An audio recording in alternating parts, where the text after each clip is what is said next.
Bom dia, pessoal. Estamos aqui no ciclo de seminários do PPGQ UFAM. Hoje a gente tem hoje é dia 12 de maio, a gente tem um prazer enorme de ouvir o professor Rodinei Augusti. O professor ele tem uma formação, graduação, mestrado, doutorado toda na Unicamp. Atualmente é professor titular na UFMG e certamente um dos grandes nomes, né, na espectroscopia de massas. Professor, é um prazer recebê-lo, ainda que virtualmente, aqui no Amazonas. Muito obrigado pela participação. Fique à vontade. Ok, então eu vou colocar no modo aqui de apresentação, tá? Tá aparecendo aí direitinho? Sim, perfeito, professor. Bom, então, pessoal, antes de mais nada, né, eu gostaria de agradecer ao convite que me foi feito pela pós-graduação da Universidade Federal do Amazonas, né, na pessoa do professor Kelson Mota, que gentilmente se lembrou do meu nome para eu fazer essa apresentação nesse seminário. É uma grande honra, um grande privilégio poder falar para vocês aí, né, tão distante aqui de Belo Horizonte, né? Vocês estão em Manaus e é bacana essa parte da informática que evoluiu tanto, né? Que nos permite ter esse contato direto de locais tão distantes, tá? Bom, o título eu sou, então, como foi dito aí, né, na apresentação, meu nome é Rodinei Augusti, eu sou professor aqui do Departamento de Química da UFMG. Só uma pergunta, vocês conseguem ver a setinha do mouse? Sim. Deixa eu mal. Sim, sim, perfeito. Perfeito, legal. E eu vou falar hoje sobre uma chamada Técnicas de Ionização Ambiente em Espectrometria de Massas, características, vantagens e exemplos de aplicação em problemas reais, né? Provavelmente vocês não são... a espectrometria de massas ainda ela não está tão difundida assim no país. Talvez a maioria dos alunos aqui de pós-graduação que está ouvindo minha apresentação tenha tido contato com a espectrometria de massas, assim, bem superficial, né, naquelas aulas de graduação, onde as pessoas veem fragmentação, coisas do tipo, né? Então, eu vou tentar apresentar de uma maneira mais simples, mais fácil de entender, focando a aplicação em problemas reais, né? Essas tais e técnicas de ionização ambiente, tá? E a primeira das técnicas de ionização ambiente que eu vou mencionar chama-se Paper Spray Mass Spectrometry, né?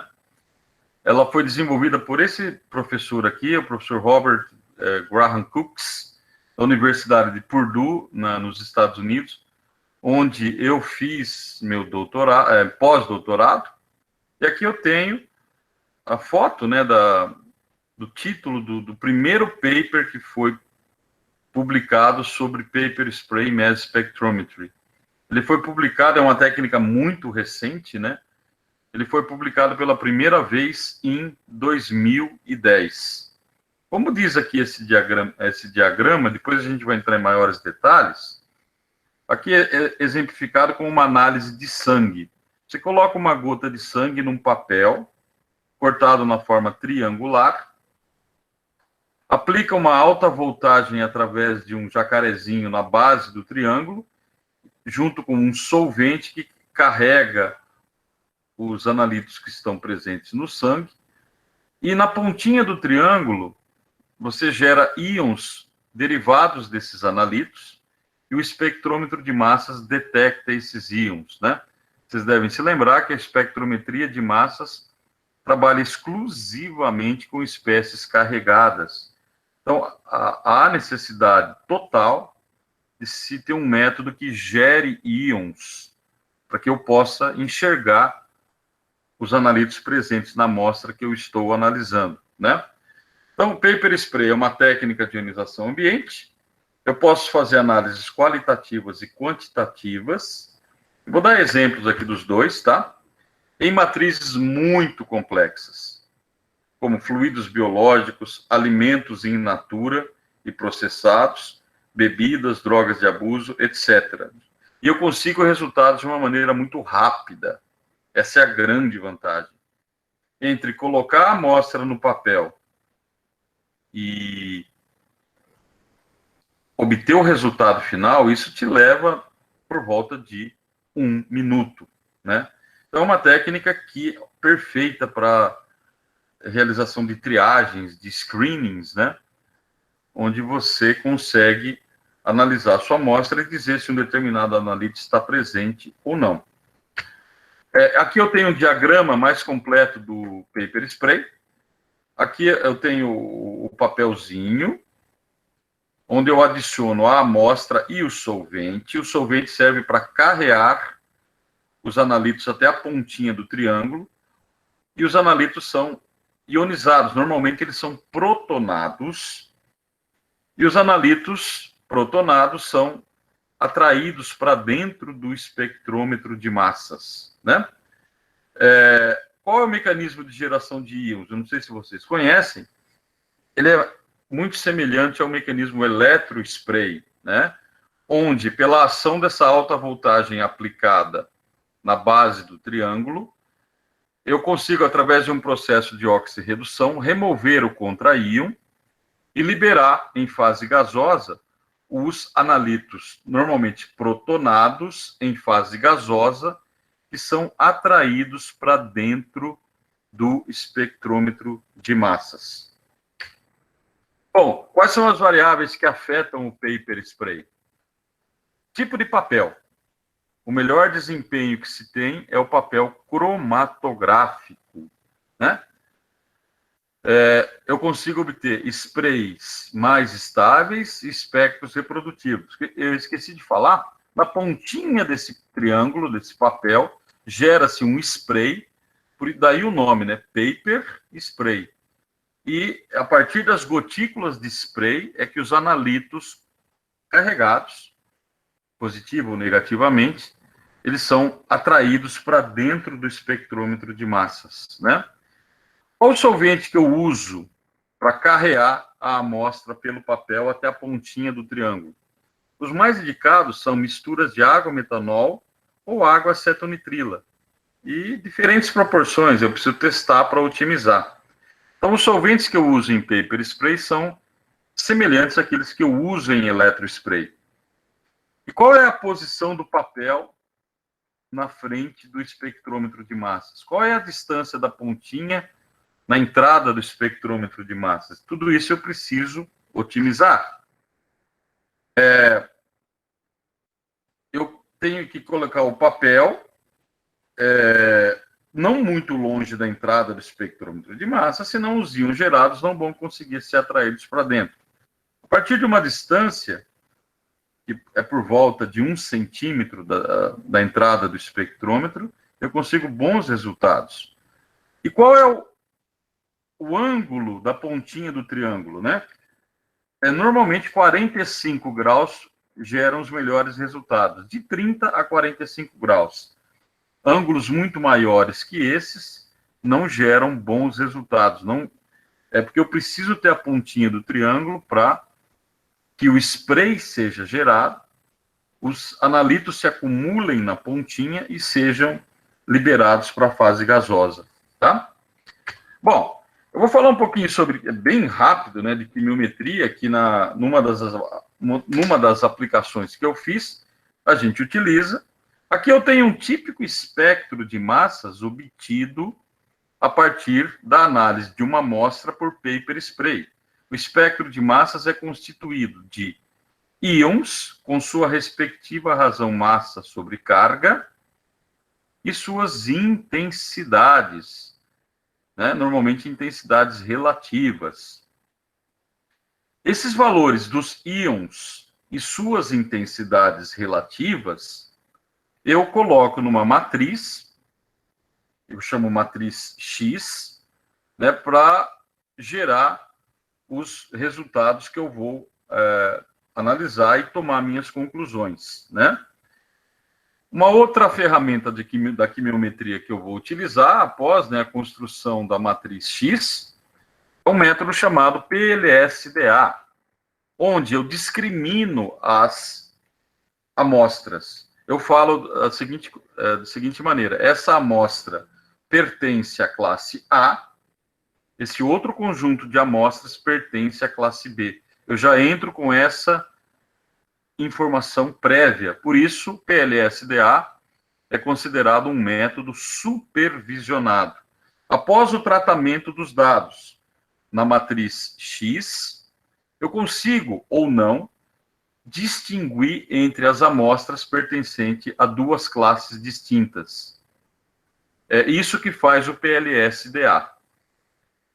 O primeiro exemplo que eu vou discutir aqui com vocês é uma prática bastante comum, acredito também que seja bastante comum em Manaus, que é a produção de perfumes falsificados, né,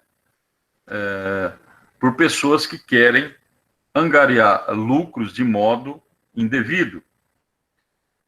Como fazer para identificar se um perfume é falsificado? Bom, normalmente esses traficantes, vamos chamá-los assim, esses falsificadores, eles preparam um perfume qualquer, eles têm em mãos o frasco do perfume original, o rótulo do perfume original, e vendem como se fosse o perfume original. Não preciso nem dizer que isso causa um imenso problema, tanto para a parte econômica e principalmente para a saúde dos usuários desse tipo de produto.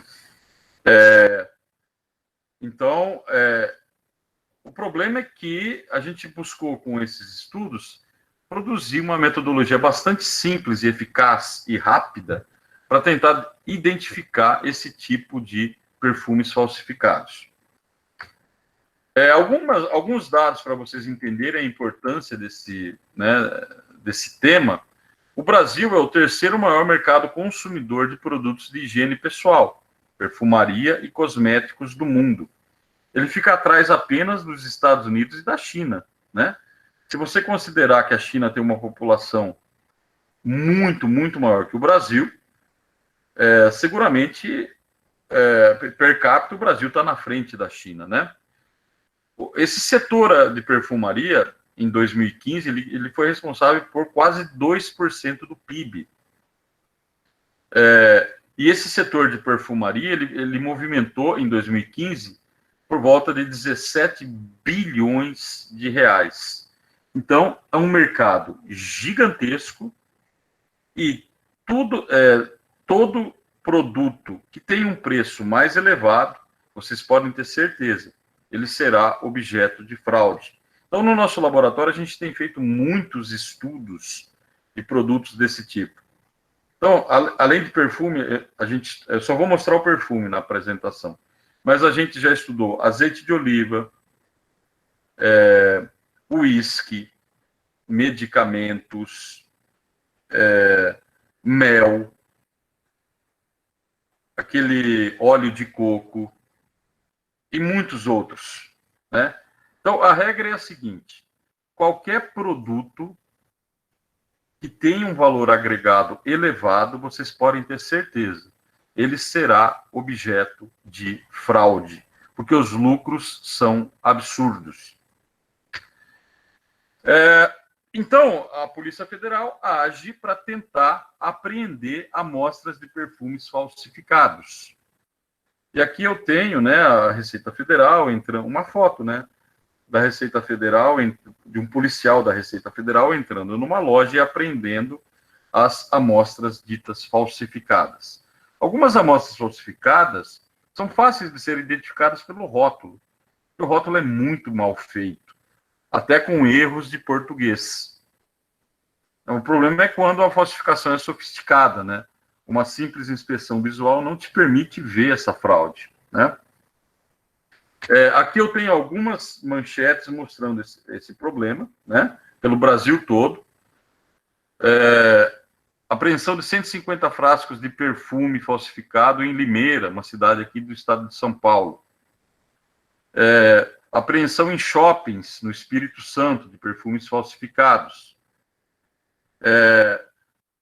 Às vezes até estrangeiros vêm para o Brasil vender perfume falsificado, né? Como diz essa manchete aqui dos europeus, né? Agora, o grande problema é uma matéria até que saiu no Jornal Nacional em 2016. Cosméticos piratas, incluindo perfumes, podem fazer mal à saúde, né? Eu já vou... o próximo slide mostra claramente isso, porque, além de trazer enormes prejuízos financeiros, os produtos falsificados são potencialmente danosos à saúde, porque já é relatado na literatura que perfumes falsificados podem causar alergias, neurotoxicidade,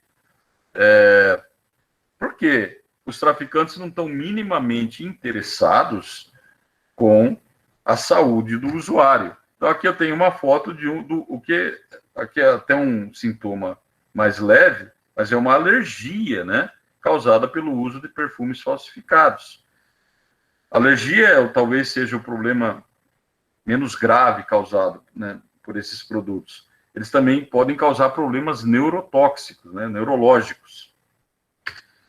Bom, o perfume, basicamente, ele é uma solução de água, um pouquinho de água e muito etanol, né? Ele tem 78% massa por massa de etanol, 12% massa por massa de fragrância, né? Além de água destilada, é bem menos que metanol, 8,5%, benzofenona 2, que é uma substância, é um produto adicionado para proteger o perfume contra a radiação ultravioleta, né? Para proteger dos efeitos da radiação contra a degradação, e alguns polímeros para fixar. 1%, por exemplo, de polipropileno glicol, termetilglicose. Esse é o famoso fixador do perfume, né? O aroma agradável vem daqui, da fragrância, ok? A parte experimental, que foi a mais difícil para a gente, o duro foi difícil para a gente conseguir amostras falsificadas. E a gente conseguiu, porque eu tenho um amigo lá na Polícia Civil de São Paulo que nos forneceu várias amostras falsificadas de marcas diferentes de perfumes do Boticário. A gente trabalhou exclusivamente com Boticário, o que serviu para mostrar que a técnica paper spray poderia ou não ser utilizada, né? E a gente conseguiu amostras originais comprando em lojas certificadas pelo Boticário aqui no comércio local de Belo Horizonte. Aqui eu tenho uma foto do equipamento no nosso laboratório. Isso aqui é o espectrômetro de massas. Aqui a vista de cima, onde eu vejo claramente o triângulozinho de papel, tá? Onde a amostra é depositada. Aqui vocês veem o jacarezinho, né, a garra metálica, por onde eu aplico a alta voltagem vem do próprio equipamento, né? E aqui eu obtenho o espectro de massas, que eu olho na tela do computador, salvo, transfiro para o PowerPoint, e assim sucessivamente, né? Aqui as condições que eu utilizei para obter os espectros de massas no modo positivo. Eu analisei íons que iam de 150 até 1000, razão massa sobre carga. O potencial aplicado na base do triângulo foi 4,5 kV, distância do papel 1 centímetro. Eu apliquei 10 microlitros de amostra, é o gasto mínimo de amostra, né? 10 microlitros. Então, de um frasco do perfume, você não gasta praticamente nada. 30 microlitros de metanol, que é o solvente carreador, e a gente fez uma varredura durante 1 minuto, a gente obteve 30 espectros de massas daquela amostra, e ao final desse processo a gente obtinha uma média dos espectros de massas, né? Os espectros de massas obtidos, eles foram os dados que nem eu expliquei para você, de razão, massa, carga e intensidade. Eles foram usados para construir a matriz X. O método PLSDA, ele exige que as amostras analisadas elas sejam divididas em conjunto de treinamento e validação, né? O conjunto de treinamento você estabelece o modelo, e o restante ou melhor, ao contrário, na validação você estabelece o modelo, você faz com 1/3 das amostras. E com os outros 2/3 das amostras, você verifica se o seu modelo é válido. Isso nós chamamos de conjunto treinamento, né? Aqui o software utilizado para trabalhar com o PLS-DA, PLS Toolbox 5.2.2 e o MATLAB. E tratamento, para que talvez muitas pessoas aí da audiência conheçam quimiometria, né? Os conjuntos foram centrados na média ponderadamente e a abordagem dos subconjuntos foi feita de modo aleatório, com 10 divisões e 20 iterações, e utilizando validação cruzada. Eu não vou entrar em detalhes desses aspectos da quimiometria, porque o que é interessante é aqui, né, os resultados.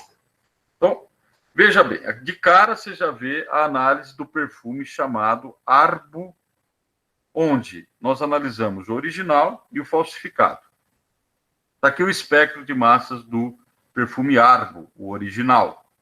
Vejam, ele tem vários íons, indicando que ele tem na sua composição analitos que foram ionizados, gerando esses íons aqui, né? 224, 240, 313. A gente vê claramente o polímero, que é o fixador. Esses íons de massas maiores, é o PEG. E o que é o Arbo falsificado? Um perfil totalmente diferente, né? Veja, ele é carregado em fixador, ele tem pouca fragrância, vamos dizer assim. Esses íons de baixa massa são as fragrâncias. Visualmente, você já vê a diferença. Então, isso aqui foi obtido em 1 minuto de análise, tá? O ego feminino, Egeu feminino, original e falsificado. Uma diferença brutal. Olha, aqui, né, não precisa nem de quimiometria. Os traficantes não estavam preocupados muito com a fragrância. Eu quase não tenho íons de massa baixa, o espectro de massas do falsificado. Aqui, curioso, né? O Malbec. Veja o espectro de massas do original, aqui, letra A. Aqui é o perfil dele, é a impressão digital desse perfume. Mas olha, e nós conseguimos 3 amostras falsificadas, B, C e D. Reparem que eles são diferentes entre si. É óbvio que o traficante não está minimamente interessado em controle de qualidade do seu produto falsificado. Eles são diferentes entre si, né? E muito diferentes do original, tá? E aí, o PLS-DA. Nós fizemos a divisão das amostras, conforme eu expliquei para vocês, 1/3, 2/3. Aquelas com os símbolos cheios, né? Retângulo, triângulo, losango e por aí vai, são amostras de perfume originais. E as amostras com os símbolos vazados são as amostras falsificadas. A identificação foi perfeita, conforme mostram os resultados aqui. Essa linha vermelha é o threshold. Qualquer amostra situada abaixo dessa linha é considerada falsificada. Qualquer amostra acima desse threshold é considerada original. E o resultado foi espetacular, porque a gente obteve 100% de acerto, nenhum falso positivo, nenhum falso negativo. Ou seja, o modelo conseguiu identificar de maneira muito rápida e com super eficiência, né, eficiência de 100%, os diferentes tipos de amostra, né? Mais importante, a espectrometria de massa te permite identificar o que os traficantes estão usando nesses falsificados. Isso aqui é um gráfico que mostra como os íons, quais são os íons importantes na diferenciação dos 2 tipos de amostras, tá? Então, os que estão abaixo dessa linha aqui central, eles são característicos das amostras falsificadas. Os que estão acima são os mais importantes para caracterizar as amostras originais. Então, fazendo uma pesquisa na literatura, e usando outras técnicas de espectrometria de massas, fragmentação, eu não vou entrar em detalhes agora, a gente conseguiu, pelo menos, propor estruturas para esses íons. 157 é o citronelol. usado nas amostras falsificadas. O problema com o citranolol, ele já está presente na lista regulatória da União Europeia como composto de uso restrito, tá? Então, não se aconselha utilizar esse produto em perfumes. O 215, a gente achou com essa massa o Damascone, detectado na forma do íon com sódio, ao invés da espécie protonada, e ele já está na lista de atenção da Scientific Committee on Consumer Safety. Às vezes, eu tenho duas substâncias com a mesma massa. Então, o 215 pode ser, então, o Damascone ou o dimetilbenzilcarbinil acetato, DMBCA, né? 215. 269. Musk Ambret, 269. O problema é que ele está presente na lista regulatória da União Europeia como uso proibido na fabricação de cosméticos. E os falsificadores estão utilizando ele. 269 também pode ser benzofenona 2, filtro de radiação ultravioleta. Provavelmente não é, porque os traficantes não estão preocupados se o seu perfume vai aguentar a degradação por radiação UV ou não. Então, outros íon, o 269, pode ser também o metilcedrilcetona, e ele está presente na lista de atenção do desse Scientific Committee. Agora, o 391 é um ftalato, DEHP. Ele está presente na lista regulatória da União Europeia como uso proibido. Proibido. O 391 também pode ser um outro isômero, também um ftalato, que também está proibido ou controlado por essas agências de proteção.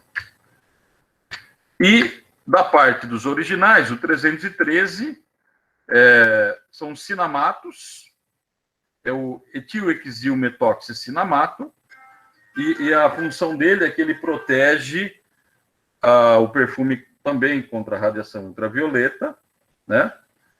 E às vezes relata-se que eles podem causar um pouco de alergia por contato. E o 371, esse composto policililato, e ele também é utilizado em amostras de perfume como para ajudar na solubilização dessas moléculas utilizadas como fragrância. Então, a espectrometria de massas ela é uma ferramenta importantíssima, né, que pode ser utilizada sim, já que o nosso método de paper spray ele foi bastante efetivo na caracterização das amostras originais frente às amostras falsificadas. Eu obtenho fingerprints ou impressões digitais de uma maneira simples, rápida, reprodutível, e desde que você tenha um espectrômetro de massas no seu laboratório, realmente é de muito baixo custo cada análise, tá? E o modelo PLSDA conseguiu discriminar as amostras de maneira bastante eficiente. Então, a ideia, isso já está sendo feito hoje em dia, é que as análises sejam feitas in situ. Você leve espectrômetros de massas em miniatura, leves, que você carrega na sua mão, do tamanho de uma caixa de sapato, aos locais de apreensão, e com esse sisteminha paper spray, você analisa uma amostra apreendida no local. Você já sabe se a amostra é falsificada ou não. Bastando jogar os dados do espectro de massas no modelo PLSDA, tá? O segundo exemplo que eu gostaria de falar para vocês é a determinação de benzodiazepínicos em bebidas dopadas. Essa foi uma ideia que a gente teve no nosso laboratório, porque nem sempre paper spray, que nem nós fizemos com o perfume, ele dá bons resultados. O perfume é uma matriz limpa. Desde que a matriz seja limpa, você olha para o perfume, ele é transparente, né? Então, você consegue análises rápidas, baixo gasto de solvente, ausência de assistência pneumática, ou seja, não há necessidade de usar nenhum tipo de gás em alta pressão. A fonte de ionização é de baixo custo, é o pedacinho do papel, isso é a fonte de ionização. Você consegue analisar amostras complexas. Perfume é uma amostra complexa, embora ela seja limpa, né? E há amostras de interesse forense, biológicas, ambientais e alimentícias. O problema é o seguinte: quando eu estou trabalhando com amostras muito complexas, como alimentos, por exemplo, né? Amostras biológicas, mesmo algumas amostras forenses, elas são tão complicadas que elas podem causar supressão de ionização. O analito que eu estou querendo ver não é ionizado, mesmo tendo o papel como que retém parte desses constituintes, e você não consegue enxergar seu analito. Isso nós chamamos de supressão de ionização. Bom, para tentar resolver esse problema, nós fizemos a combinação do paper spray com técnicas rápidas de preparo de amostra. E o exemplo que eu vou dar aqui para vocês é o título do nosso trabalho. Identificando o golpe Boa Noite, Cinderela. Provavelmente todos já ouviram falar desse golpe, né? Nesse golpe, um eliante, ele coloca um comprimido de um benzodiazepínico, que eu já vou falar o que é isso aqui daqui a pouquinho, dentro da bebida de uma pessoa que está batendo papo, ela não está prestando atenção no seu copo. Aí, a pessoa, o dono da bebida, né, vem, bebe e começa a passar mal. Ele perde completamente o sentido. E aí, nesse momento, ele é levado por esse meliante, e aí a pessoa dá a senha de cartão, ela pode sofrer estupro, né? Isso são chamados Drug Facilitated Sexual Assault, né?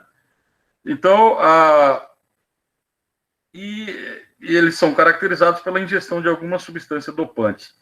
Acredito que também em Manaus, aqui em Belo Horizonte, esse tipo de prática é muito comum, né?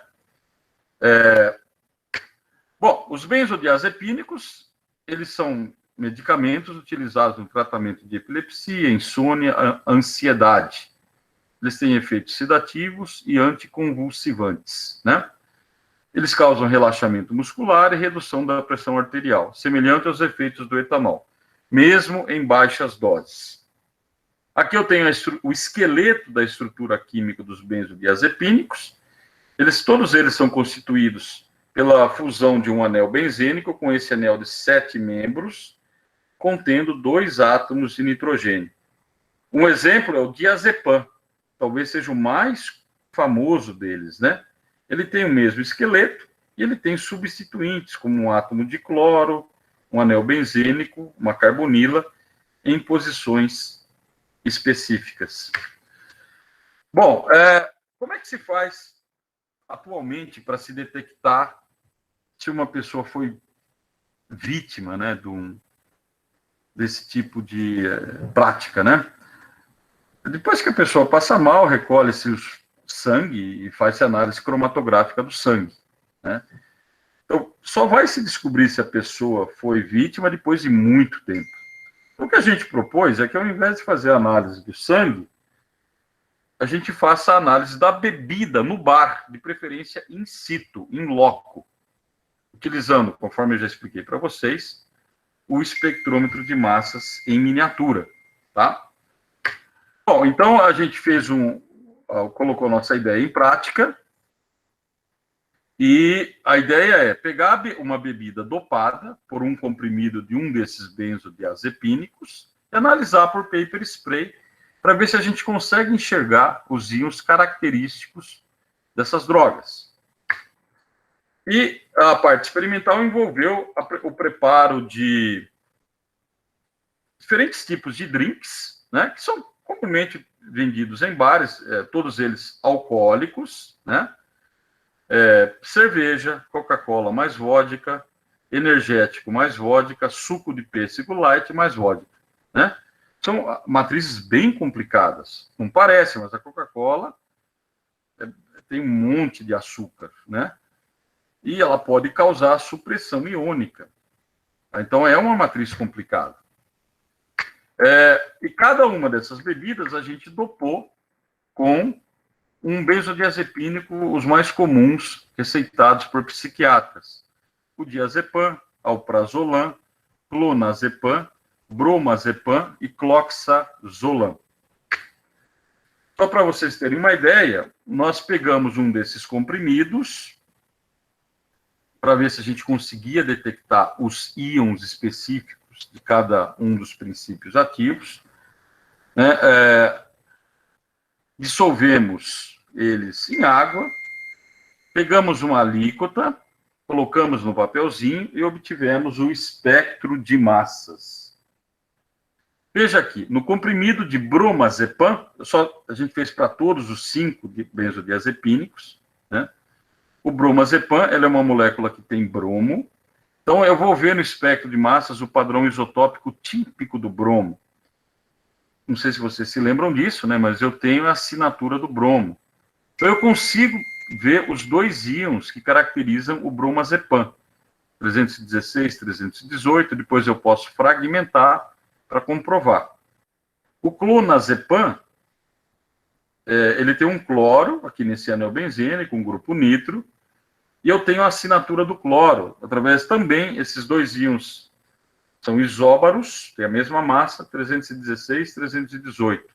Mas aqui eu tenho a assinatura do cloro, aqui eu tenho a assinatura do bromo. Então a gente já viu que é possível sim detectar os princípios ativos desses benzodiazepínicos nesses comprimidos, né? Então a gente falou, bom, vamos ver se a gente consegue pegar esses íons nos espectros de massas direto das bebidas dopadas, né? Então, qual que foi a metodologia? Nós tínhamos a bebida dopada com esses 5 comprimidos, né? Colocava 10 microlitros dessa bebida dopada no papelzinho, obtinha o espectro de massas.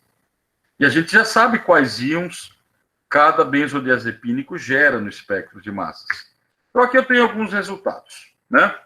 A cerveja dopada, eu vejo sim a presença de alguns íons característicos dos benzodiazepínicos, que estão anotados aqui com o símbolo vermelho, assim como na Coca-Cola com vodka dopada, né? No energético com vodka, suco de pêssego light com vodka. Acontece que o espectro de massas não é muito bonito, né? Ele tem um monte de outros íons que poderia atrapalhar a sua identificação. Então, nós pensamos o seguinte, bom, quem sabe a gente consiga pensar numa técnica de extração rápida que seja compatível com paper spray. E essa técnica, a gente achou, chama-se extração líquido com partição a baixa temperatura, LLE-LTP. Então, imagine, eu tenho aqui a bebida com os analitos, os benzodiazepínicos e mais um monte de outras coisas, né, interferentes. Eu coloco acetonitrila. Acetonitrila, isso aqui é basicamente água, né? Acetonitrila é totalmente miscível com a bebida, eu não vejo fase nenhuma. Eu resfrio abaixo de 0 graus. A água congela, a acetonitrila permanece líquida. Nesse momento, os analitos que são solúveis em acetonitrila passam para a fase orgânica, que permanece líquida. A fase aquosa permanece congelada. Eu recolho uma alíquota da acetonitrila e analiso em paper spray, né? Da metodologia que nós já vimos anteriormente. Então, a ideia foi a seguinte, da metodologia. O drink dopado, pego 5 ml desse drink e coloco no Eppendorf. Coloco 5 ml de acetonitrila. Levo para congelar por 10 segundos em nitrogênio líquido. Então, é super rápido. Nesse processo, a água congela, a acetonitrila permanece líquida. O tempo é muito pequeno, 10 segundos. tiro uma alíquota da acetonitrila, coloco no paper spray e obtenho o fingerprint. E com isso, a gente obteve espectros muito, muito melhores, praticamente isento de íons interferentes. Os espectros muito mais limpos. Aqui eu tenho cerveja, coca com vodka, energético com vodka, suco de pêssego lático com vodka. Todos esses círculos vermelhos mostram os íons característicos dos benzodiazepínicos, né? Então, eu tenho muito mais confiança na minha tomada de decisão. Também fizemos esse método com análise quantitativa, fizemos algumas figuras de mérito, e o resultado está aqui, né? A gente, como prova de princípio, né? A gente usou o diazepam. A gente preparou pegamos uma amostra de bebida, que foi a vodka com coca, colocamos diferentes quantidades de diazepam, fizemos a metodologia, e a gente observou que a curva de calibração é linear até 10 miligramas por litro. A partir disso, eu fujo da faixa ótima de trabalho. Tem um limite de detecção muito baixo, né, totalmente compatível com as necessidades de se detectar a droga na bebida, in situ. A faixa até 10 miligramas por litro também. O coeficiente de determinação 3 noves. E o desvio padrão foi por volta de 20%, que é aceitável, né? Então, a técnica paper spray com essa técnica LLE de extração, ela também pode te dar uma noção sobre a quantificação do benzodiazepínico na bebida apreendida no bar. Então, como conclusão desse trabalho, a gente conseguiu acoplar um modo de extração rápido com o paper spray, que é uma técnica de análise rápido, e é uma metodologia que fornece evidências irrefutáveis para a comprovação da ocorrência do golpe Boa Noite Cinderela. Eu posso utilizá-la, tem potencial para ser utilizada como quantificação. Obviamente, a quantificação não é tão perfeita quanto um método cromatográfico.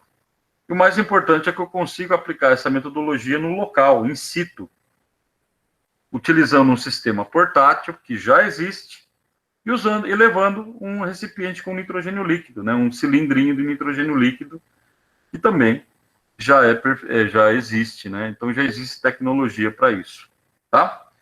Então esse foi o segundo exemplo. Eu gostaria de perguntar para vocês qual o tempo de seminário? Professor, a gente vai até meio-dia, né, de Manaus, ou até às 13 horas, fica à vontade. Tá, eu tô contando aqui no meu relógio aqui, já deu por volta de 40 minutos, né? Mas enfim, tem mais alguns exemplos que eu queria mostrar, né? E por favor, gente, se eu tiver passando o tempo, vocês me avisem, tá bom? Uma outra técnica, fugindo do paper spray, chamada Low Temperature Plasma, que nós desenvolvemos no nosso laboratório, sigla é LTP, e essa técnica nós utilizamos para detectar compostos voláteis que estão presentes na formulação de repelentes. Eu acho que em Manaus também é um problema crítico essa questão da dengue, da zika, né? Que em Belo Horizonte é. Então as pessoas passam repelente num sentido de se tentar evitar serem picadas pelo Aedes aegypti, né? Mas será que esse repelente é eficiente? Será que esse repelente contém, de fato, a substância repelente? A aplicação da técnica LTP, que eu vou falar o que é isso, ela foi com esse objetivo, né? Analisar os diferentes repelentes existentes no mercado. Bom, essa técnica chamada Low Temperature Plasma Mass Spectrometry, ela é também bem recente. Ela foi desenvolvida em 2008 numa publicação no Analytical Chemistry, também pelo grupo do professor Hooks. É uma técnica de ionização, desorção direta de amostras em diferentes estados físicos. É uma ionização branda, ou seja, eu gero íons que não se fragmentam a princípio. Eu utilizo modos de leitura positivo e negativo. Não requer pré-tratamento, eu posso analisar diretamente a amostra. No exemplo que eu vou dar, nós analisamos os repelentes diretamente na pele, tá? Ótima para compostos voláteis, mais voláteis, e não causa danos à amostra. Bom, antes de entrar na aplicação, vou dar uma explicação bem rápida sobre o que é esse plasma, low temperature plasma, tá? Basicamente, eu vou falar só um pouquinho sobre eletrônica, tá? Bem rapidamente. A fonte de LTP, ela é composta de um eletrodo, de um sisteminha como esse aqui, um tubinho de vidro, onde por dentro dele eu tenho um eletrodo interno, que é um fio de cobre. Na parte externa eu tenho um anel de cobre que reveste esse tubinho de vidro nessa posição. Eu passo um fluxo de gás hélio, aplico uma voltagem, a entrada do hélio é aqui, aplico uma voltagem sobre os eletrodos, e como resultado disso eu tenho a formação de uma zona que nós chamamos zona de brilho. Essa zona de brilho aqui que está desenhada aqui. Mostrado aqui, mostrando esse plasma. Então, essa zona de brilho é chamada plasma.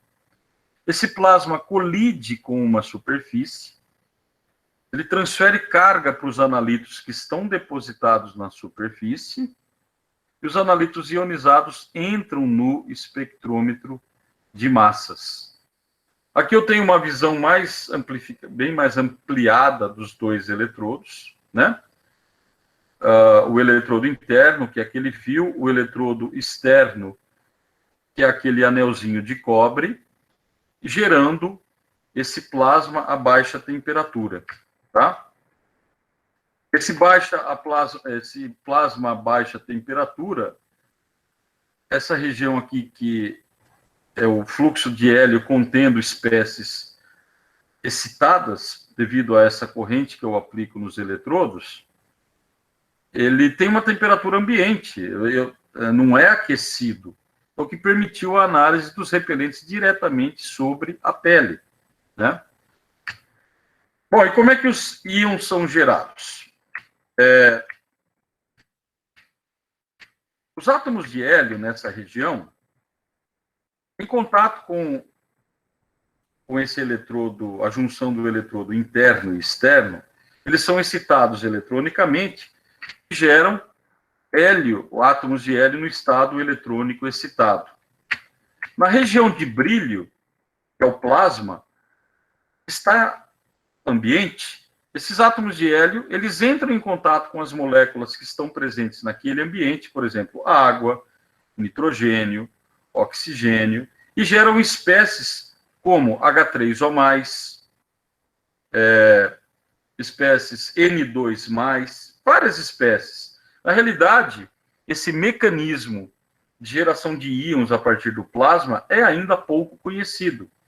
Essas espécies agora carregadas, elas que colidem com a superfície e transferem carga para os analitos que estão depositados na superfície. A partir do momento que o analito adquire carga, ele é dessorvido e entra dentro do espectrômetro de massas, onde eu posso detectá-los. Então, LTP é uma técnica diferente do paper spray, que paper spray eu depositava a minha amostra no papelzinho. LTP, a minha amostra está numa superfície que vai ser atingida por esse plasma a baixa temperatura, né? Bom, como prova de princípio, a gente construiu uma fonte de LTP no nosso laboratório, fizemos testes iniciais para otimizar essa fonte de ionização,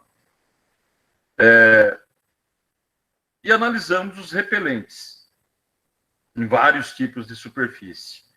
Aqui eu vou mostrar repelente sendo analisado numa superfície de papel e repelente sendo analisado diretamente da pele. Os repelentes que a gente analisou, eles são essas marcas que seguramente vocês já foram em farmácia e já viram, mas cada repelente tem um princípio ativo diferente. Os mais comuns são os repelentes que contêm o princípio ativo DEET, que estão aqui em azul. A icaridina é um outro tipo de repelente, é o mais caro, é o menor número de marcas que usam esse princípio ativo, e o outro é o IR3535. As estruturas, os princípios ativos desses repelentes, está aqui. O DEET tem essa estrutura aqui, a icaridina tem essa estrutura, tem um grupo álcool aqui, né, um anel de 6 com nitrogênio, e o IR3535 tem essa estrutura. Cada um tem uma estrutura diferente, eles são compostos relativamente voláteis, e eles provavelmente causam algum problema para o mosquito não gosta deles, e não se aproximam do usuário. Aqui eu tenho uma foto do nosso sisteminha que foi utilizado para gerar a fonte LTP, envolve o uso de circuitos eletrônicos. Eu vou passar isso aqui devido ao avançado do tempo, eu já vou direto já nos resultados. Novamente, um esqueminha da fonte de LTP, uma foto da fonte de LTP real, onde eu aplico uma alta voltagem aqui no eletrodo interno, a entrada do gás hélio, aqui o eletrodo externo, onde eu também aplico uma voltagem, e a montagem que a gente utilizou no nosso laboratório com essa fonte LTP, analisando as amostras. Aqui eu tenho a entrada do espectrômetro de massas. Quais os fatores que afetam essa fonte de LTP? Aqui uma visão bem ampliada do LTP, dessa fonte. Vejam a entrada do espectrômetro de massas. São vários os parâmetros que afetam a sua performance. A amostra depositada nessa lâmina de vidro, por exemplo. Então, o que afeta é a distância entre a fonte e o espectrômetro de massas, né? Tudo isso eu preciso otimizar. O ângulo entre a fonte e a superfície da amostra. Normalmente, eu coloco um determinado ângulo aqui entre a fonte e a superfície da amostra. O gás de descarga, hélio, de longe é o mais utilizado. E a tensão de entrada e corrente elétrica, que são aplicadas aqui nesses dois eletrodos. Bom, inicialmente, então, a gente analisou os repelentes à base do ICA, a icaridina. O SBP, não sei se vocês sabiam, usa a icaridina como princípio ativo. A gente detectou claramente, a gente depositou um pouquinho desse repelente no papel, né? Não é papel triangular, tá? Agora é outra técnica, tá bom? Colocamos esse papel com repelente aqui, aplicamos o jato de hélio vindo da fonte de LTP sobre esse papel, e está aqui o resultado, o espectro de massas.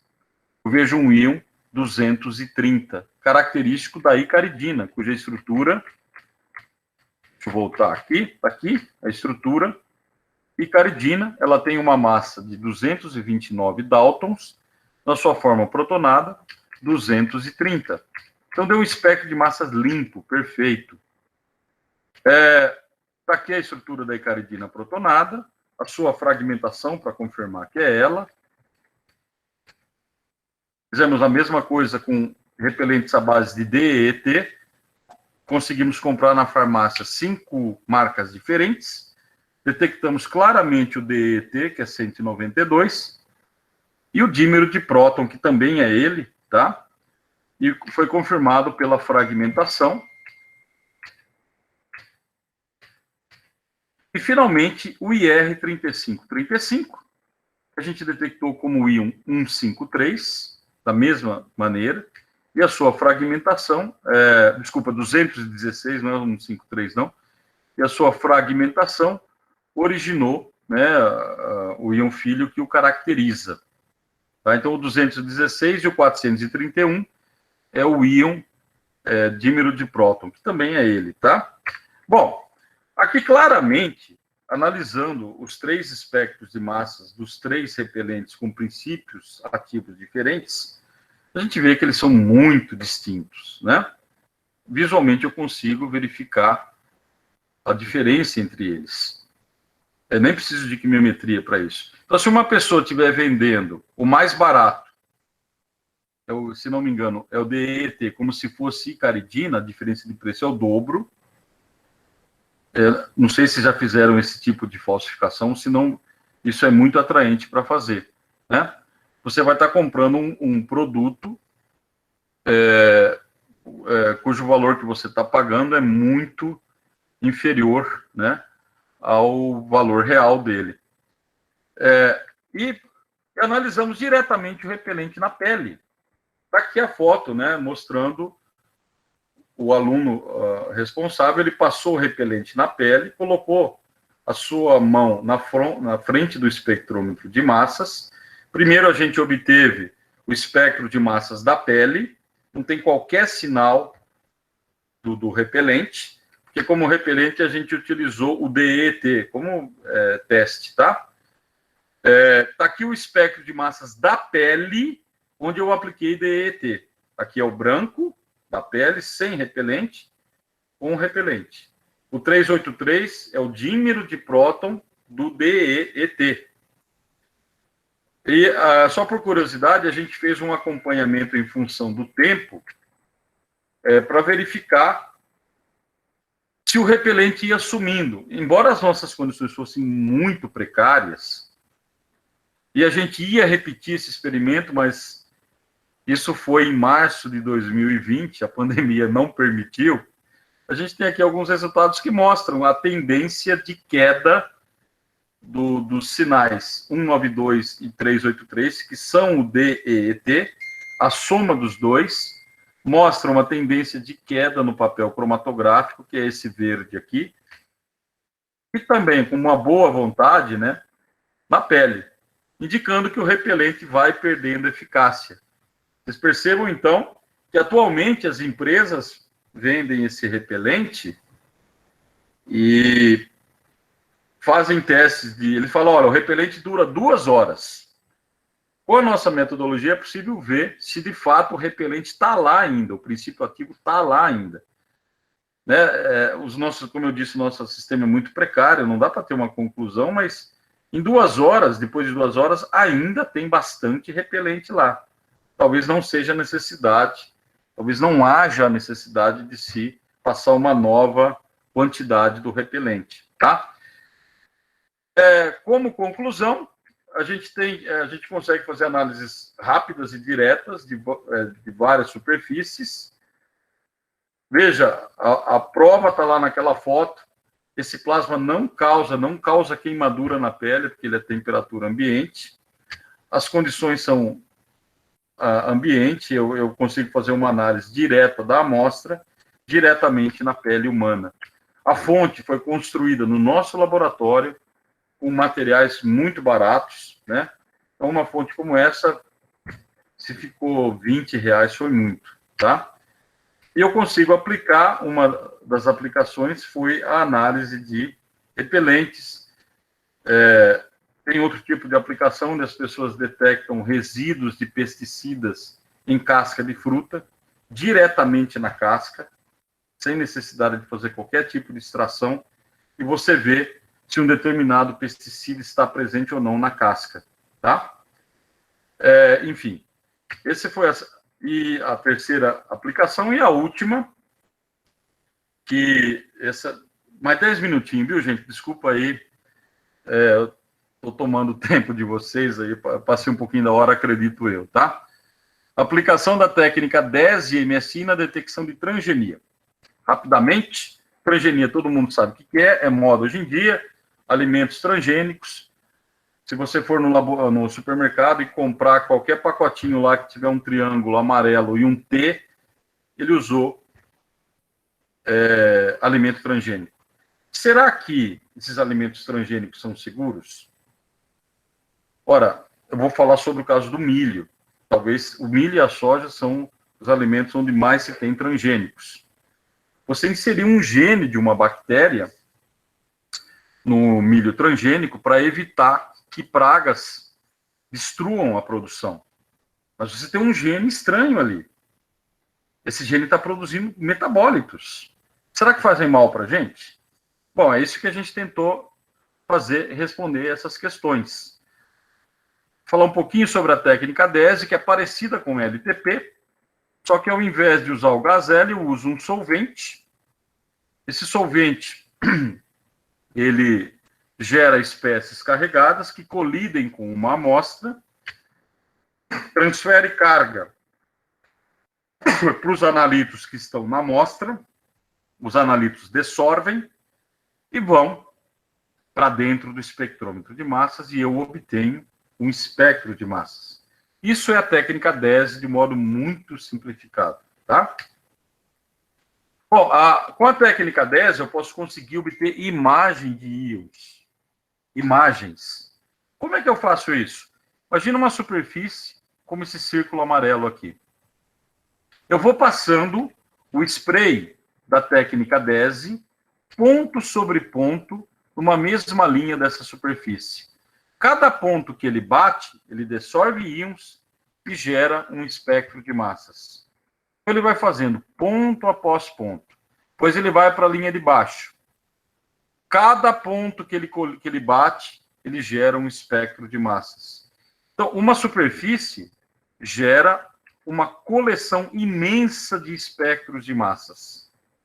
Cada ponto da superfície você tem um espectro de massas. Se a superfície muda, por causa das suas próprias características, o espectro de massas também vai mudar. Então eu consigo, ao final dessa corrida, obter imagens de teoricamente, de todos os íons que foram dessorvidos dessa superfície. Então, com esses dados, eu consigo gerar imagens de íons diferentes. Eu consigo ver, por exemplo, para um íon específico, onde ele está mais localizado. Então, esse exemplo que eu estou dando aqui, a cor vermelha indica uma maior concentração desse íon. Ele está mais localizado nessa posição da superfície, tá? A cor azul significa baixa concentração ou ausência desse íon. Então, eu consigo ter uma noção da distribuição espacial de um determinado analito numa determinada superfície. Essa técnica tem sido muito utilizada em salas cirúrgicas para diferenciar células cancerígenas de células normais, porque as células cancerígenas produzem metabólitos diferentes em relação às células normais. Então, a gente aplicou isso para milho transgênico. Tá? Os milhos transgênicos, eles são modificados para resistir às pragas. Um gene de uma bactéria foi inserido no milho transgênico. Isso é muito importante, porque o Brasil é um grande produtor de milho, acho que é o segundo maior produtor mundial. E, atualmente, a maior produção do Brasil vem de milho transgênico, né? Como é que a gente fez? Qual foi a metodologia? A gente pegou o grão de milho, cortou ele pela metade longitudinal, como mostrado aqui. Eu gerei uma superfície, essa superfície foi fixada numa plaquinha de vidro, usando uma fita dupla face. Utilizei vários grãos de milho para ter a noção de reprodutibilidade. E o jato do DESE foi passado, como eu mostrei para vocês, linha após linha, e cada ponto eu gero um espectro de massas específico. Eu utilizei um espectrômetro de massas de alta resolução, e através dessa alta resolução você consegue obter ao menos a fórmula daquele íon que foi dissolvido da superfície. Nesse caso, nós utilizamos o modo negativo. O modo negativo tem se mostrado muito eficiente na análise de alimentos. E aqui alguns resultados, antes das imagens. Quais analitos eu detectei nas amostras de milho normal e transgênico? Pela massa exata, eu consigo identificar alguns. Por exemplo, o ácido linolênico, o ácido hidróxido abscísico e ácido fazélico, ácido oleico, ácido hidroperóxido linolênico. Alguns íons não foi possível identificar, mesmo tendo massa exata. E quais são as imagens? Vamos lá. Então, aqui eu coloco a foto dos 4 grãos de milho transgênico, à esquerda, e do convencional, à direita. Cor vermelha indica uma maior concentração, tá? Cor preta ou azul indica ausência ou baixa concentração. Vejam, então, a distribuição do íon não identificado 1, aquele que tem uma massa de 247, alguma coisa, os grãos de milho. Parece que não há muita diferença entre o transgênico e os originais, né? Os convencionais. Eles... É só um detalhe que eu esqueci de falar. A única diferença entre esses grãos de milho é a transgenia, tá? O convencional e o transgênico. Não é tipo de milho diferente. É o mesmo milho e a única diferença dele é a transgenia. Mesma coisa o ácido linoleico. Está bem presente tanto no transgênico quanto no convencional. Embora pareça que o transgênico é mais rico em ácido linoleico, devido à evidente presença de cor vermelha. Outros íons não identificados, 2, 3. Lembrando que sempre as imagens da esquerda, transgênico, imagens da direita, convencional. O não identificado é difícil dizer qualquer coisa, mas parece que ele também está presente mais no transgênico, em comparação com o convencional. É o mesmo caso do 3. E parece que o ácido hidróxido abscísico e ácido fazélico, eles estão quase que exclusivamente nas amostras transgênicas, tá? Pouco nas amostras convencionais. O ácido linoleico, de novo, uma tendência de estar presente mais no transgênico, e o ácido oleico também, né? Dá para ter essa conclusão. Agora, o mais interessante são os íons 6 e 7, que nós não identificamos. Eles estão presentes exclusivamente no transgênico. Não tem nada deles aqui no convencional. O que isso significa?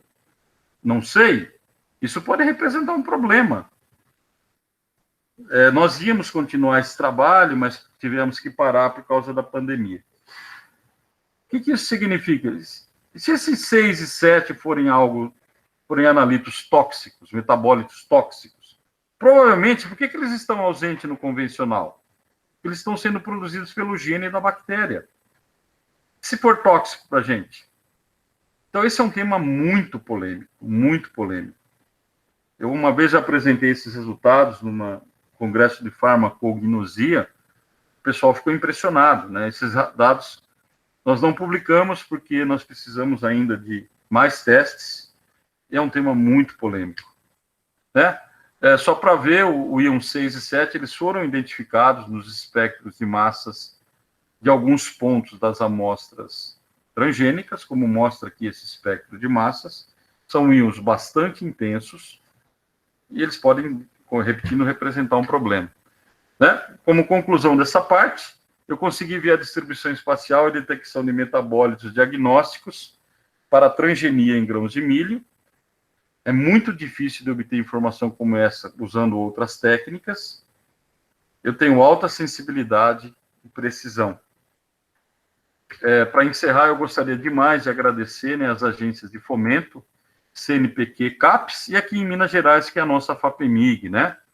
A minha universidade, que é o FMG, a pós-graduação do Departamento de Química, né? Ao Laboratório Thomson, lá da Unicamp, onde nós fizemos os testes de imagens, e também gostaria de agradecer muito a vocês aí da UFAM pelo convite que me foi feito, tá? E também eu gostaria de mostrar uma foto do meu grupo de pesquisa. Isso aqui já está totalmente desatualizado. Eu vou ter que reconstruir meu grupo de pesquisa, né, por causa da pandemia. A maioria deles já defendeu, já não estão mais aqui, tá? Então, pessoal, muito obrigado. Foi um imenso privilégio, uma imensa honra poder dar essa palestra para vocês. Estou aqui à disposição para dúvidas, caso vocês tenham, tá bom? Legal, muito obrigado, professor. Foi uma fala super interessante. Vamos lá, gente, perguntas para o professor. Pode falar, Moisés. Olá, professor. Oi. Parabéns pela sua palestra. E tenho que dizer que eu achei muito interessante, né, essa possibilidade de a gente estar verificando falsificações, especialmente tendo em vista a possibilidade de espectrômetros de massa em miniatura, né? Aí eu fiquei curioso com relação a eles, né? A gente já tem, assim, facilidade de obter esses espectrômetros em miniatura. Eles são mais caros do que um espectrômetro normal ou mais baratos? O senhor poderia falar mais a respeito deles? Tá. Então, Moisés, né? Sim, já existem comercialmente nos Estados Unidos, né? Eles são leves, eles devem pesar por volta de 10 quilos no máximo. Eles são mais baratos do que os equipamentos convencionais. Talvez, para a gente ainda é caro, porque é com essa subida do dólar, né? Enquanto que um espectrômetro de massas convencional, talvez, depende muito da configuração, né? Mas você compra por 200, 300 mil dólares, esses em miniatura talvez seja 50, 60 mil dólares, né? Eles são bem mais baratos. Eu não tenho conhecimento de ninguém no Brasil que tenha, nunca vi no Brasil. Eu já vi nos Estados Unidos, tá? E agora está complicado, porque para a gente fazer compra de equipamento tá difícil, está tudo muito caro, né? E está difícil conseguir recursos com projetos, mas enfim, existe e tem essas características. Né? Obrigado, professor. Nada. Mais alguém? Vamos lá. Perguntas? Parece que tem uma pergunta aí no chat. No chat? Tem. Eu tenho uma pergunta, André Lima. Eu tenho uma pergunta referente ao paper spray. Ele é mais eficiente para a detecção de voláteis ou tem a mesma precisão para substâncias fixas? Não, André, o paper spray não dá para voláteis, né? Não é bom para voláteis. O LTP que é bom para voláteis. O paper spray, quando você coloca no papel, o volátil evapora. Ele é bom para substâncias mais fixas, tá? Não que ele não funcione, é provável que ele vai pegar, né? Também. Mas, certamente, ele não é indicado para análise de substâncias muito voláteis, né?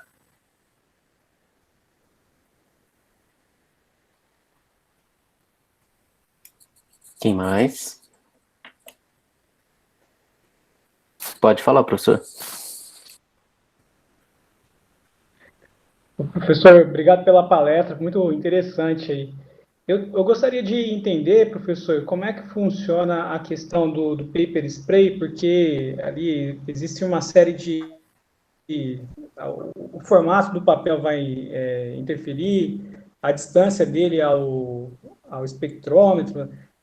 Como é que é feito esse ajuste para obter a melhor condição? Sim. Isso aí é a otimização que você faz para cada análise, né? A otimização do ângulo já foi feita, está até descrito na literatura, né? O papel tem que ele tem que ser pontiagudo. Então, no máximo até 45 graus. O ótimo é entre 30 e 45 graus. Menos que 30, o papel começa a ficar muito fininho, né? Não dá nem para pôr a amostra, né? Então, o ideal é entre 30 e 45 graus. Acima de 45 graus fica um ângulo muito... A ponta não fica adequada para gerar íons. Da mesma maneira, a distância da ponta do papel até a entrada do espectrômetro de massas. Normalmente isso é otimizado, mas por volta de 1 centímetro é suficiente. Isso é tudo empírico. Você tem que testar para a amostra que você vai analisar e otimizar, tá? Só complementando, com paper spray a gente conseguiu fazer, eu só mostrei 1 ou 2 exemplos, mas um monte de outros estudos. Trabalhamos com cerveja falsificada também, cachaça, né? Que a cachaça é um item importante aqui, né, em Minas Gerais. A falsificação de cerveja, alguém sabe como é feita? Alguém sabe? Pode se manifestar aí, gente. Eu não tenho a mínima ideia. É muito simples, gente. Eles pegam cervejas baratas, né? Eu não sei quais as marcas baratas aí de Manaus, né? Aqui em Belo Horizonte a gente tem marcas, assim, Polar, a outra, Proibida, enfim. E eles pegam o rótulo e a tampinha da Brahma e colocam, né? Ah, mas por que daí isso dá lucro? Por que eles fazem isso? Eles compram uma Polar por R$2, R$3, sei lá, e vendem por 6. 100% de lucro. É muito lucro. Tá? Falsificação é muito lucro. E o paper spray a gente conseguiu pegar essas fraudes, porque a composição das cervejas da Ambev, que é o objetivo da fraude, né? Brahma Antarctic Skol, é diferente em relação às amostras mais baratas. Então a gente conseguiu. Assim como azeite, né? A fraude de azeite acho que é a mais conhecida. Tem fraude de azeite? Tem. Porque a produção de azeite do mundo é menor do que o consumo, né? Então eles fazem o azeite extra virgem, que é o mais... Uma garrafinha de extra virgem é R$25 por aí, né? Nessa ordem de grandeza. Então o que eles fazem? Eles pegam o extra virgem, o oliva qualquer, põe 50% de soja. Um lucro absurdo, né? Um lucro absurdo. E vendem pelo preço do extra virgem, ou um pouquinho mais barato, né?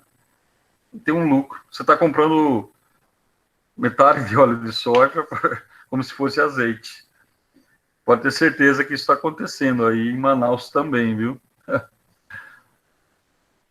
Felizmente, a composição química do óleo dos constituintes do soja é diferente do azeite. Então, você consegue pegar no paper spray ou na espectrometria de massas, né? Ok? Bom, mais perguntas, pessoal? deixa eu só tirar 2 curiosidades aqui, professor. Do Boa Noite Cinderela, eu achei bem interessante, né? E eu fiquei me perguntando, assim, né? Acho que foi bem bonita a pesquisa de fazer análise dos copos, né? Da bebida já intoxicada ali, envenenada, né? Mas daria para fazer, a primeira pergunta, né? Daria para fazer esse tipo de análise, talvez, com outra parte da vítima, por exemplo, a urina, o sangue? Sem dúvida, sem dúvida. Sem dúvida. É que a gente quis focar na novidade, né? A gente publicou tudo isso, com exceção da transgenia, está tudo publicado já. E a gente quis focar na novidade, porque análise de urina com paper spray, não desses metabólitos, benzodiazepina, mas drogas, já existe, né? Então a gente falou, vamos fazer uma coisa diferente para pegar in situ, né? Sim, é possível, sim, o sangue e a urina, isso já é feito também. Tanto que nos Estados Unidos já existem fontes de paper spray comercial que os hospitais estão usando. Uhum. Porque existem situações em que não dá tempo para esperar o resultado da cromatografia. Você precisa saber a concentração do fármaco ali, naquele momento, que tem aquela faixa ótima, né? A concentração do fármaco varia. Então não dá. Você coletou o sangue, vai fazer a análise, demora 2 horas. Aí você não sabe mais. Então, os hospitais dos Estados Unidos estão usando paper spray, sim. Sangue e urina. Legal. Saliva. Uhum. A gente tem um trabalho onde a gente detectou cocaína em saliva, né? Funciona super bem, né? Legal. E a segunda pergunta, né, que vem mais ou menos dessa, vocês têm algum tipo de parceria com a Polícia Civil, a Polícia Federal, de fazer uma troca, ou vocês serem um laboratório certificado para fazer algum tipo de teste, exame, alguma coisa? Vocês têm algum tipo dessa relação com a perícia oficial, digamos assim? Olha, temos sim, mas não ao nível de fazer análise para eles. A nossa parceria é que muitos alunos deles vêm fazer mestrado, doutorado, né? Eles nos cedem amostras, por exemplo, medicamento falsificado, drogas apreendidas nas ruas, eles é que traziam para cá, né? Para a gente analisar. Agora, olha, uma vez quando eu publiquei um artigo de azeite de oliva, mas deu tanta repercussão, eu dei entrevista para a Folha de São Paulo, dei entrevista para a televisão, e chegou um momento que eles queriam que eu participasse de um tipo daquele... Tinha um quadro no Fantástico que... Eu nem lembro, mas acho que isso foi extinto, né? Eles faziam análises e verificavam se o produto era bom ou não. Eles queriam que eu fizesse isso para o azeite. Falei, você tá maluco, eu não tô certificado, sabe? E você começa, não cheguei a esse ponto, mas começa a receber ameaça. Falar, não, eu não quero isso não, eu fico na parte acadêmica, o método tá aqui, se vocês quiserem usar, pode usar à vontade. Polícia é com vocês, eu tô fora, eu só desenvolvo a metodologia, tá? Mas a parceria existe nesse sentido, né? De intercâmbio de alunos e amostras. Legal, legal. Obrigado, professor. Mais alguém? Vamos lá? Aproveitar o nosso convidado. Professor Rodinei, o que o senhor pode falar sobre a espectrometria de massa com relação a câncer? Hoje em dia, eu tenho ouvido falar até sobre caneta para câncer com espectrometria. O senhor pode falar para a gente sobre isso? Olha, é muito parecido com aquela fonte de LTP que eu mostrei, quer dizer, aquela ideia, sabe? Tem coisas diferentes ali. Você vai com aquela sonda, né? Isso é feito pela filha do professor Eberlin, né? A Lívia, na cirurgia mesmo, né? Você coloca essa caneta, que nada mais é do que uma sonda, no tecido que o cirurgião está manipulando, e você vê na tela do computador o espectro de massas. Então, você sabe quais são os metabólitos diagnóstico de células normais e células cancerígenas. Então, o cirurgião sabe definir a margem cirúrgica por causa disso. Então, ele fala, opa, ainda tem tecido cancerígeno, então tira. Tudo in situ ali. Porque antigamente não, ainda é... Imagina uma cirurgia de cérebro, que é a mais crítica. Não sei se vocês já conhecem alguém ou algum parente que já passou por uma cirurgia dessa. Cirurgias de cérebro são as mais longas. É comum durar 16 horas. Por quê? O cirurgião abre, né, o crânio, tem um tumor. Ele tira o tumor. Super bem, distinto dos demais tecidos por cor,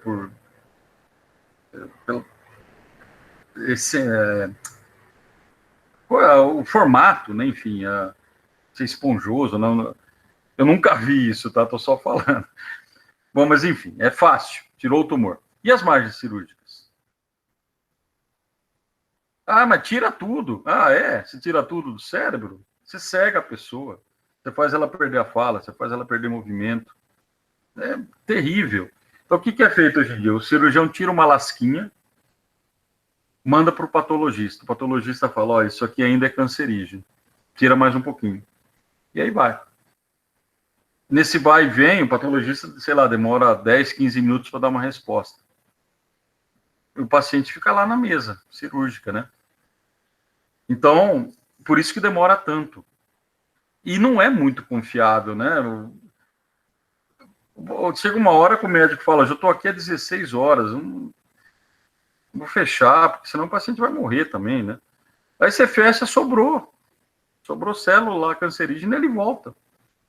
Então, a paper, a Mass Spec Pen, né, caneta de espectrometria de massas, ela é uma sonda onde você bate um jato, no caso da caneta é um solvente, é a água extrai os metabólitos e leva para o espectrômetro de massas.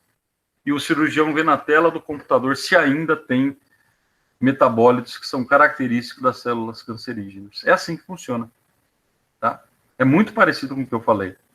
É óbvio que tem um grau de sofisticação e segurança absurdo, né? Impressionante, né? E desenvolvida pela filha de um pesquisador aqui do Brasil. Né? Ela é brasileira, né? Ela é brasileira, ela foi para os Estados Unidos, né? Infelizmente, né? Eu costumo brincar que o Brasil nós não somos profissionais em pesquisa. Veja bem o que eu estou falando. Nós temos gente muito boa aqui, muito capacitada. Mas as condições que a gente é submetido não são profissionais. Você compra um reagente e demora 6 meses para chegar. A burocracia é infernal. Você tem um projeto, tem uma rubrica, você não pode mudar. Tudo, além da dificuldade de conseguir recursos, é a dificuldade burocrática. Você faz uma exportação, você estava falando, o item, já aconteceu comigo, o item o material permanente que eu quero comprar era $50 mil, quando o dólar estava X. Eu previ gastar R$100 mil, por exemplo.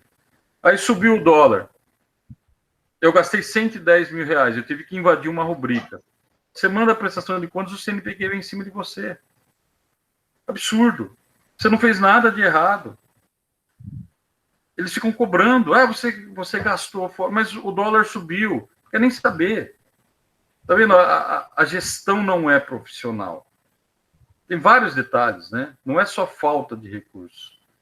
As nossas universidades, pelo menos aqui na Química, enquanto eu trabalhei nos Estados Unidos, né, enquanto você pedia para o vidreiro fazer um negócio complicado, ele gastava 1 semana, aqui se gasta 6 meses no mínimo. E não adianta você cobrar, não adianta. Não adianta. Então é muito diferente, sabe? Então ela é uma brasileira que foi para lá, né? E ela se deu super bem, né?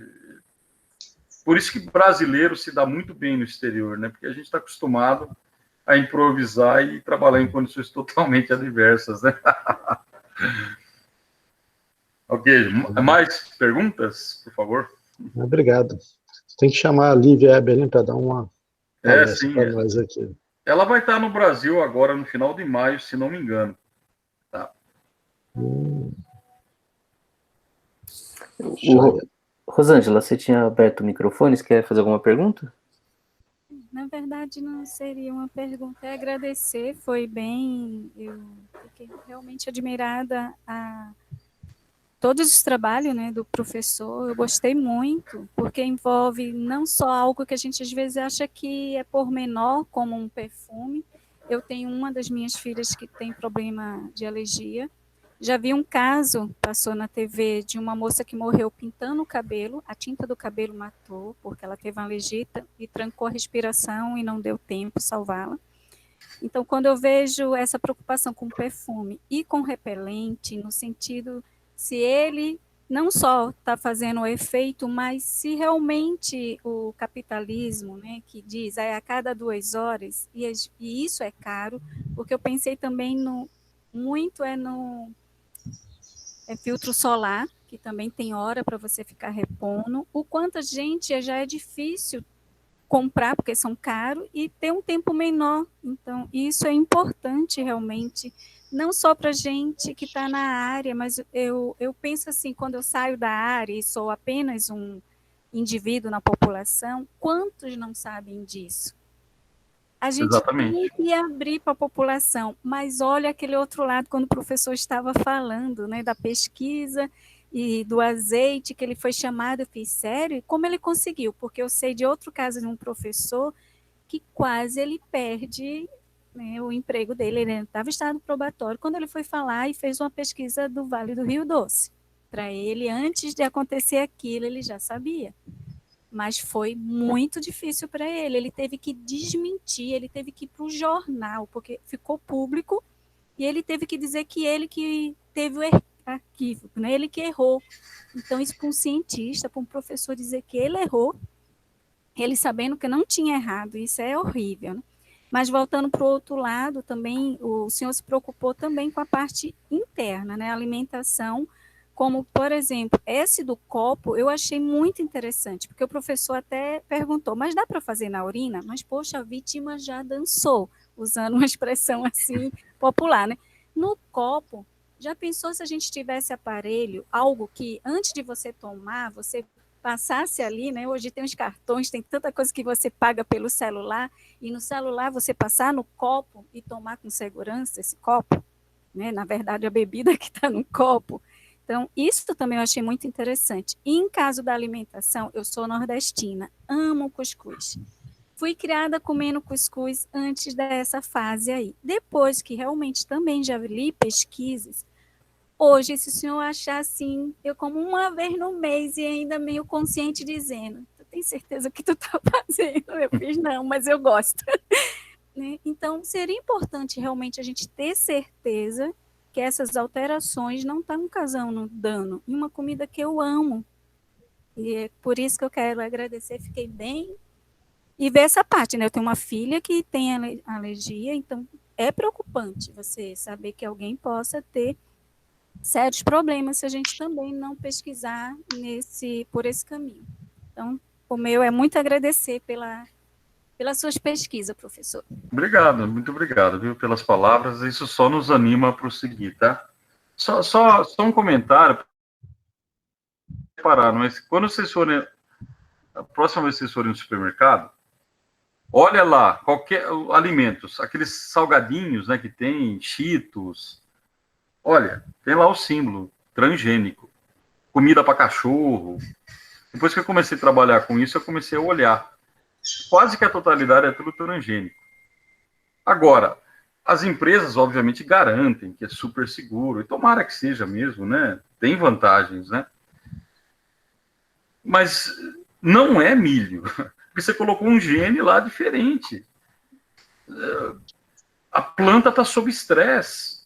Não é ela que está ali, é o gene da bactéria que está gerando coisa ali, e que eu nunca vi estudo sobre isso. Eles fazem testes, mas eles não vão ao nível dos metabólitos, né? Metaboloma, que a gente chama. E nós detectamos metabólitos que está só presente no milho transgênico. E se esse metabólito for tóxico, né? Vai saber, né? É muito complicado você mexer com genética, né? Normalmente as consequências são imprevisíveis, né? E eu, de novo, falo, tomara que não tenha nada demais, que seja tudo legal, né? Porque é muito vantajoso ter esses alimentos transgênicos, né? Ok?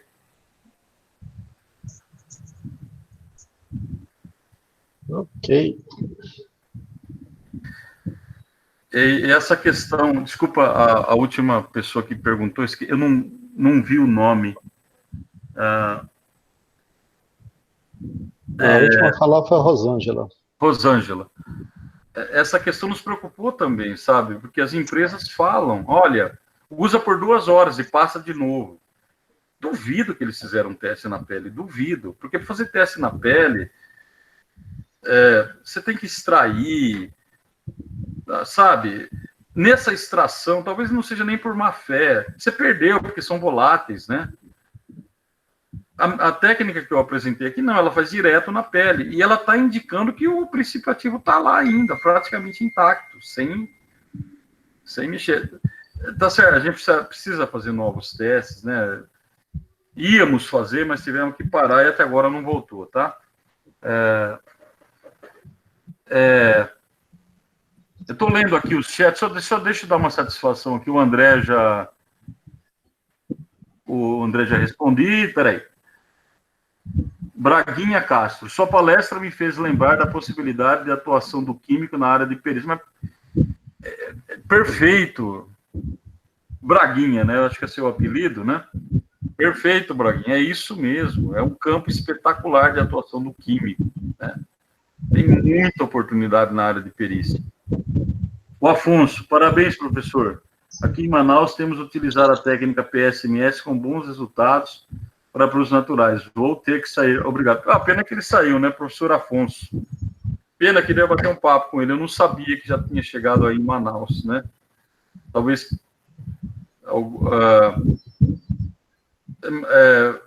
modéstia à parte, eu é que introduzi o paper spray aqui no Brasil, depois o pessoal de Goiás veio aqui, aprendeu, tem um pessoal do Espírito Santo. Talvez o professor Afonso seja oriundo de um desses, né? Pena que ele saiu. Mas para frente, nada impede o senhor vir aqui quando acabar essa pandemia, dar um mini curso em locos para a gente aqui. Sem problema. Basta me convidar, tá bom? Tá certo. Adorei o Manaus, achei muito legal, muito legal. Eu fui aí naquela, nem sei se tem ainda no Rio Negro, né?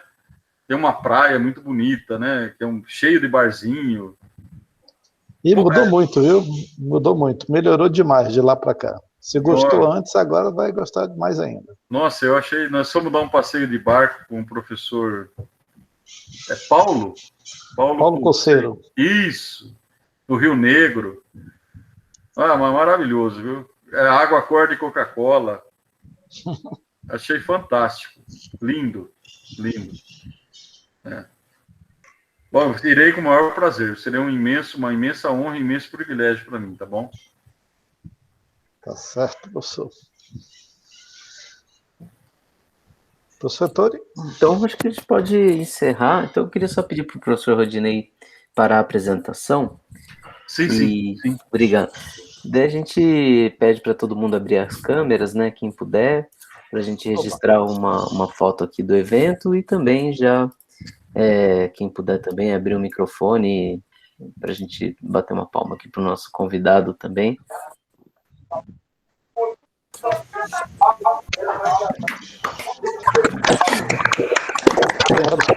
Muito obrigado. Obrigado. Eu que agradeço. Então vamos lá, abrindo as câmeras, preparando aqui o print.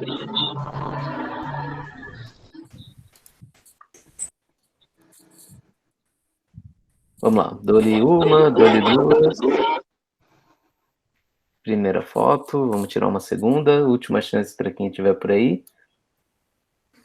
Vou tirar o print. Beleza.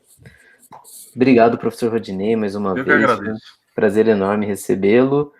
Muito obrigado pela fala, foi muito boa também. Obrigado a todos os presentes. Até semana que vem. Ok, gente, muito obrigado. Prazer imenso estar com vocês aí, viu? Um abraço. Privilégio. Um abraço. Abraço.